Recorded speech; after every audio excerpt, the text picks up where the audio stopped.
শুরুটা গল্প দিয়ে শুরু করি।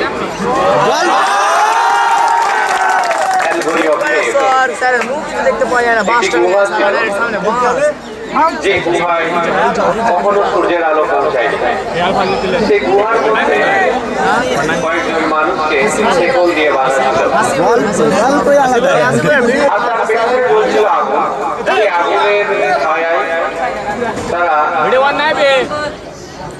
গুহার দেওয়ালে কিছু দেখতে পাচ্ছিল। তাদের মাথাটা চেন দিয়ে বাঁধা ছিল, যেন তারা কোনো দিকেই না তাকাতে পারে। কিন্তু একদিন ঘটনা পাল্টে গেল। হঠাৎ করে কোনো একজন চেন ছিঁড়ে সেখান থেকে ঘুরে তাকালো। তখন সে বুঝতে পারলো আসলে এটা একটা আগুন, আর তার দেওয়ালে কিছু ছায়া দেখতে পাচ্ছে, এটা আসলে সত্য নয়। তখন সে গুহা থেকে আস্তে আস্তে বেরোতে শুরু করলো, আর তখন দেখলো গুহার প্রবেশ পথ। যখন সেই গুহা থেকে বেরিয়ে পড়লো, যখন সূর্যের আলো তার প্রথম চোখকে স্পর্শ করলো, তখন সে পুরো পৃথিবী অন্ধকার দেখছিল।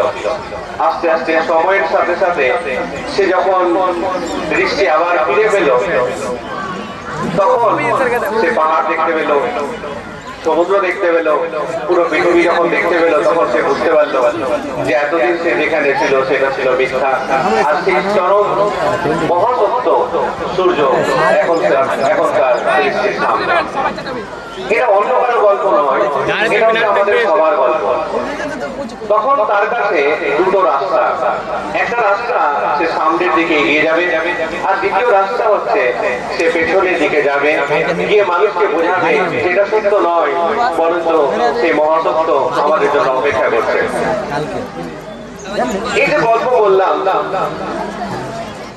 যে দ্বিতীয় পথ, সেই দ্বিতীয় পথ পৃথিবীর যত মানুষ আছে, যত মানুষ অ্যারিস্টটল থেকে শুরু করে সক্রেটিস, যতগুলো মহাপুরুষ আছে, প্রফেট থেকে শুরু করে গৌতম বুদ্ধ পর্যন্ত, সবাই এই রাস্তাটাই ফলো করেছে।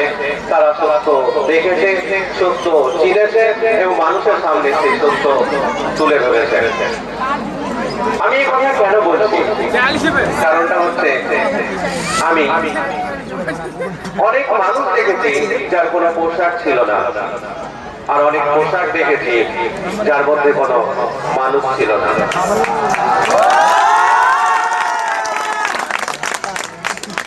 উপস্থিত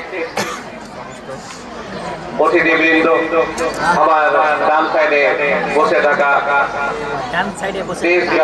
দেশ গড়ার কারিগর, জাতির মেরুদণ্ড, শিক্ষক শিক্ষিকা, আমার সামনে বসে থাকা ছাত্রছাত্রী এবং এই বিকাশ মিশনের কর্তৃপক্ষগণ, সবাইকে জানাই আন্তরিক শুভেচ্ছা ও ভালোবাসা। আজকে যাদের জন্য অনুষ্ঠান, অর্থাৎ দশম এবং দ্বাদশ শ্রেণীর ছাত্র ও ছাত্রীদের এক বোতল H2SO4 জ্বালাময়ী শুভেচ্ছা জানালাম।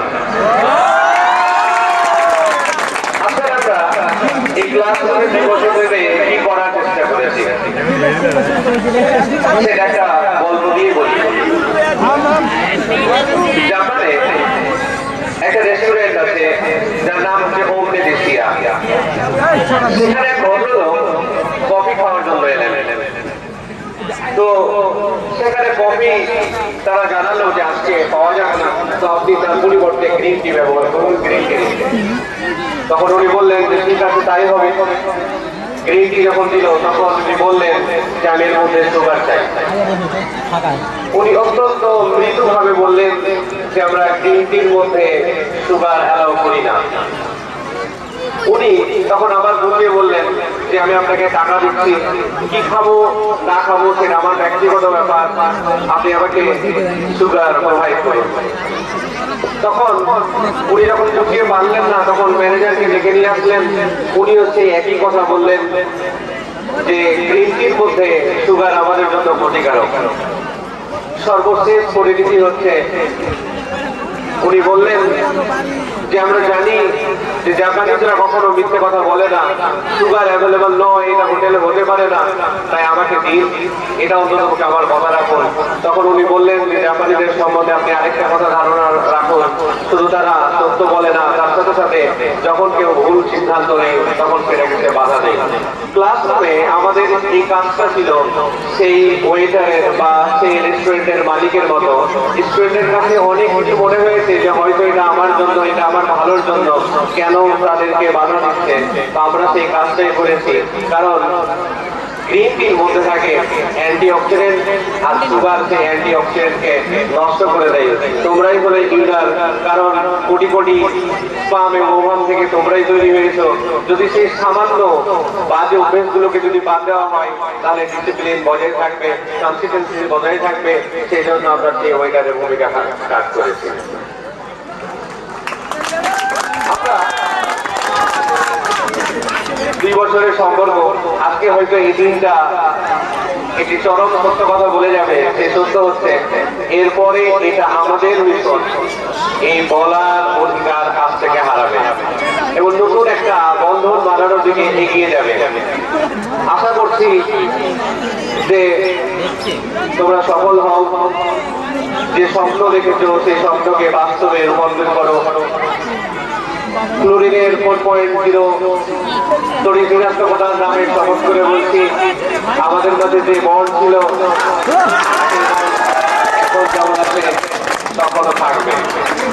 বেশি আর লম্বা করবো না, শুধু একটা কথা বলে শেষ করবো, সেটা হচ্ছে সম্রাট বাবর খুব সুন্দর একটা কথা বলেছিলেন, এই জিন্দেগি মौत का अमानत है, कामयाब होना हमारी अमानत है।